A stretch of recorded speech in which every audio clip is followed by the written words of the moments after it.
मेरा ये मानना है कि नीट एक बहुत बड़ी एजेंसी है जो बहुत से पेपर कंडक्ट कराती है, जैसे कि नीट और जेई मेंस के एग्ज़ाम।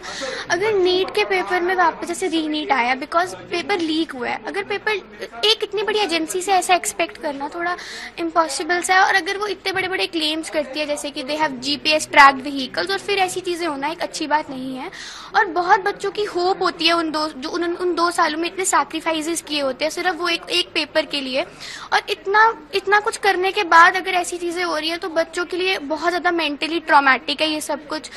और जिन बच्चों के अच्छा सेफ स्कोर आया जाके वो एक गवर्नमेंट मेडिकल कॉलेज में जा सके, एंड उसके बाद री नीट का सुनना उनके लिए बहुत ज़्यादा, उनको अपने आप को समझाने में बहुत टाइम लगेगा कि उनको वापस से नीट देना है। मेरा तो ये मानना है कि मुश्किल ऑब्वियसली होगा, बिकॉज पहले तो उनको अपने आप को मेंटली प्रिपेयर करना पड़ेगा कि जिनको ये चीज पता है कि वो सिलेक्ट होने वाले हैं और वापस से उन्हें प्रिपेयर करना पड़ेगा, तो उनके लिए तो ऑब्वियसली बुरा होगा ना, बिकॉज जहां उन्हें गवर्नमेंट मेडिकल कॉलेज मिलने वाला था और अब उन्हें वापस उन्हीं सब बच्चों में बैठना पड़ेगा, उस कंपटीशन को वापस लड़ना पड़ेगा। सर जैसे नेक्स्ट ईयर अभी हम नीट के एस्पिरेंट्स हैं, नेक्स्ट ईयर हमने भी देना है नीट का एग्जाम। तो हम ये सोच रहे हैं कि हर साल का ऑलमोस्ट हो गया, 2024 में भी ये हुआ था, उसके बाद हमने देखा था कि 720 वाले कितने रिजल्ट्स आए थे, तो इस बार भी हुआ है। ये उन लोगों के साथ हो रहा है जो लोग काफी मेहनत कर रहे हैं।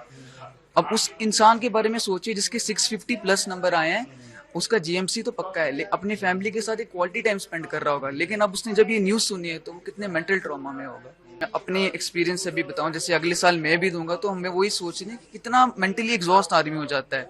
हमने कितनी बार देखे जिन लोगों के रिजल्ट्स अच्छे अच्छे आते हैं तो वो बताते हैं कि हमने कितने 25 से 30 बुक्स क्वेश्चंस की प्रैक्टिस की है, लेकिन अब वो फिर से ये क्वेश्चंस की जब प्रैक्टिस करेगा तो वो कितना मेंटली एग्जॉस्ट हो जाएगा। तो ये बात गलत है, तो उनको ध्यान देना चाहिए इन चीज़ों पर। ये तो अब इसमें कुछ कर तो सकते नहीं है, पर इससे निराशा तो हुई है क्योंकि मार्क्स जितने आ रहे थे शायद इस बार उतने ना ही आ पाए। मतलब लेवल बदल सकता है। अब एनटीए को ये करना चाहिए कि शायद वो पेपर का मीडियम चेंज करें या फिर ऐसे कराएं, तो फिर उनको ध्यान रखना चाहिए ना उसका कि लीक ना हो, कम से कम चांसेस होने चाहिए। हो जाए तो फिर दे आएंगे।